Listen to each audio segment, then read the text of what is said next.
To Your Eternity is a highly anticipated series coming out this spring season, and for good reason. It's written by Uema Yoshitoki, the creator of A Silent Voice, so if any of those words mean anything to you, then you're already hyped for the anime. But if you don't know, all you do need to know is that this mangaka is great at creating sad stories that fizzle out near the end, and To Your Eternity is no different.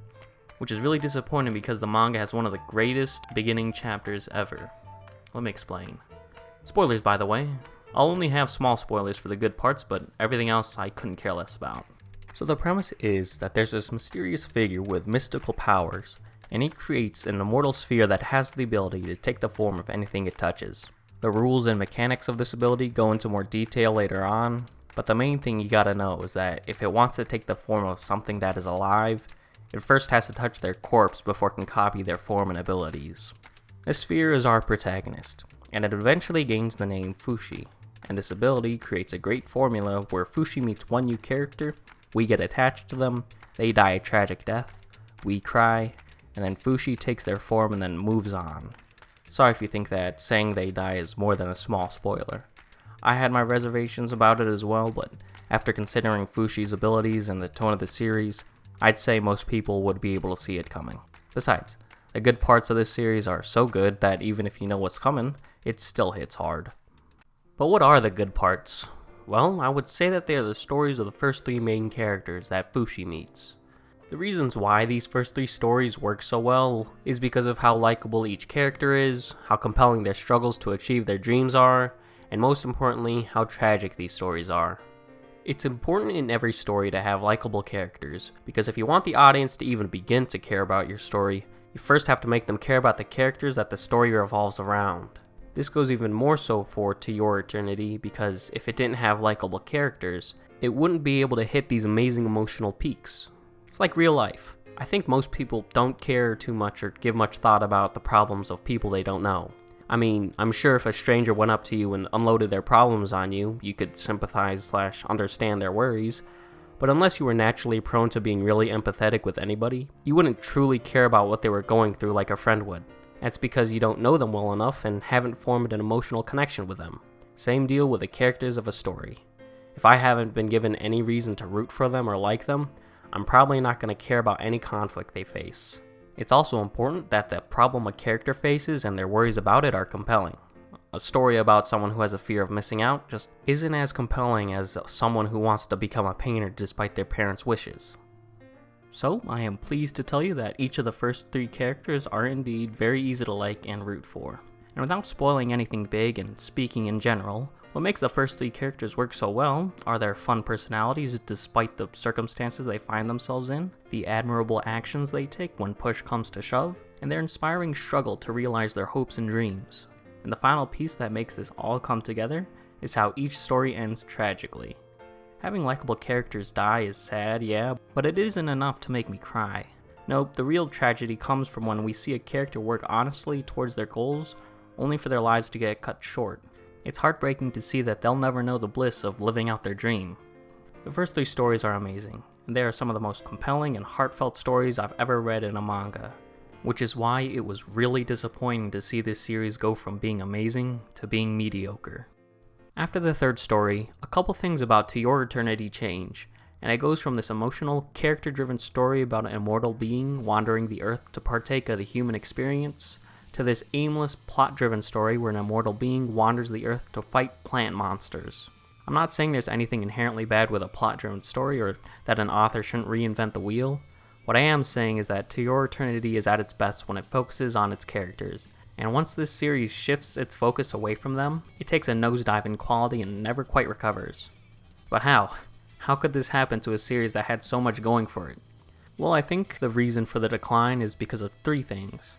The shift in focus from character to plot, the characters in the later parts just aren't as likable and their motivations just aren't as compelling as the first three, and the third reason is more of a suspicion. I suspect that the author tried to reinvent the wheel because they didn't want to keep the series formulaic, which was problematic because they changed the series from a good one to a mediocre one. So why exactly does the series suffer by focusing on the plot? Well, when you shift the focus away from the characters, that means dedicating less time to them, which makes it harder for the audience to get to know them and get attached to them. It also means that the series dedicates less development to the characters, so their struggles and motivations aren't as compelling, and their personalities aren't as fleshed out as the first 3 characters. And in a series whose success rides on the likability of its characters and their conflicts, it suffers by not having them take center stage. What's worse is that the plot that does take over isn't even that good, mainly because of the plant monsters I mentioned earlier. In the world of To Your Eternity, there exist these plant monsters called knockers, and they have the ability to steal the forms and memories of these forms that Fushi acquired. Eventually, if they steal all the forms and memories, he would revert back to the sphere he was back at the beginning. This ability makes the knockers the only thing that can kill the immortal Fushi, and the only way Fushi can regain his stolen forms is by killing the knocker that stole it. Now, a creature that is a threat to an immortal being might not sound bad at first, and when it was first introduced, I certainly didn't think so. But that's because the conflict with the knockers weren't the main focus of the story. When they do come into focus, the flaws of the knockers as a concept, and the flaws of the plot in general, become much more apparent. I'll get into the specifics of why the knockers are bad once I get to my third point. On to the second problem, the decline in quality of the characters. When the later characters are introduced, I just could not bring myself to care about them or their goals in the slightest, which I thought was really odd because I know the mangaka can write likable characters. I mean, the series started off with one. So what happened? Did she run out of good ideas? Well, judging from how she handled the knockers, I'd say yeah, but there's also the fact that this problem was tied directly to the first problem. Like I said, there's just less time and development for characters. To give you a better idea of how bad the characters are, let me introduce you to Tonari, the least likable character that we are supposed to like. The way Fushi and her cross paths is that she tricks him and his surrogate grandmother into becoming prisoners on Prisoner Island, where anarchy reigns. So right off the bat, Tonari just wronged Fushi. But there are plenty of characters that had a terrible first impression with the protagonist, but were later befriended, and it's pretty clear the mangaka wants her to be one of those. But the problem is that her actions and personality are really unlikable, and she doesn't get much better. She doesn't do anything irredeemable, it's just that her actions and personality are just really annoying. Tonari tries to justify her actions by talking about how she's had it worse. She acts like she owns Fushi because she brought him to the island, and charges people who want to meet him because his powers attract people. And when he was chatting with another prisoner he personally took an interest in, Tonari butted into their conversation and tried to take Fushi somewhere else because she was bored. The entire time I was reading this, I kept thinking, man, I cannot wait for this arc to be done. And I mean, yeah, later on she does try to make it up to Fushi and she does manage to do some good, but the annoying, brash personality remains. The rest of the characters in the second part aren't nearly as bad as Tonari, but they are around the same level, which is the level where they are not likable enough that I would cry if they died. And this has less to do with their personalities and more with the fact that their goals and aspirations are completely forgettable and not worth rooting for. As I was writing this script, I had a hard time remembering what Tonari's goal was, and the first thing that came to mind was something vague like wanting to impress her dad by writing a book. Giving it more thought, I think she wanted to become immune to poison so that, when she died, Fushi would be able to use that immunity. A noble cause for sure, but completely void of any emotional weight. Now on to my suspicion. The reason why I think the author tried to shake things up so it wouldn't get predictable is because of a few reasons. 1. The introduction of knockers and their motivation. 2. The characters in the bad parts don't die. And 3. Fushi gains the ability to raise people back from the dead. There are so many problems with the knockers that it feels like the mangaka added them in the heat of the moment, and as the story progresses they kept adding more details to them without giving it too much thought. When they were first introduced, it was alright because it made the audience think that there was going to be something in the world that could actually threaten Fushi.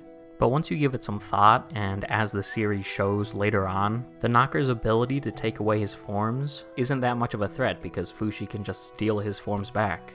So as a physical obstacle, they are pretty bad. But what about as an antagonist with an ideology? Turns out they're also bad at that. So later on in the series, it's revealed that the knockers kill people and want to kill Fushi because they believe that being alive is bad, because it means that you can experience future pain, and death frees you from that possibility. This is such a dumb and obvious retcon. You mean to tell me that, yeah, all the killing of random people and harassing of Fushi wasn't just for the hell of it, we just wanted to be helpful all along. Clearly this motivation was added as an attempt to give the knockers some depth, and it's a really lazy and shallow attempt too. If the desire to kill all human life to end suffering really was their motivation from the start, then why don't the humans know about them? If that was their motivation all along, then they would have been hunting humans for a while, and all of humanity would know about them. But no, that doesn't happen. Whenever knockers appear in civilization, the humans always act as though it's their first time seeing them. Another reason why I think that the author was trying to stay unpredictable is because the characters in the bad parts don't die. Well, obviously they die at some point, but no. The formula up until that point was that Fushi would move on once the central character of a story died. That doesn't happen anymore, which I would have been fine with if the characters were likable. The characters not dying isn't as strong as evidence. I just wanted to point it out. Something more substantial would be Fushi's newfound ability to raise people back from the dead. More specifically, he can only bring back the people whose forms he took and were close to. So right off the bat, being able to raise the dead is an awful idea because it just made the deaths of the first 3 characters pointless. What's the point of getting sad if this was going to be the result? And he can bring them back as many times as he wants, so death is irrelevant. There's a bunch of other things that I didn't cover that's wrong with this series, and the current arc where the whole gang is in the modern era is its own awful beast. It's just... I don't want to talk about this series anymore. This is just frustrating. Frustrating because To Your Eternity had such an amazing start, and then it just drops the ball and everything goes downhill. It sucks ending a video on a sour note, so in an effort to end on a decent note, for those of you who have read the manga, sit back and try to imagine how much better this series could have been. A series about an immortal who wanders the earth, befriending the people it meets in its travels, and sharing their joys and sorrows. Knockers don't exist because the world as it is already provides enough obstacles in the way of a character's goals. And instead of trying to keep things fresh by letting some characters live after letting Fushi leave them, instead, each character's story would conclude at the end of their life. So some arcs would be short and tragic, filled with grief, and others would be long and fulfilling, filled with happiness. And then the series ends as a masterpiece. Too bad that'll never happen. Anyways, have a nice day.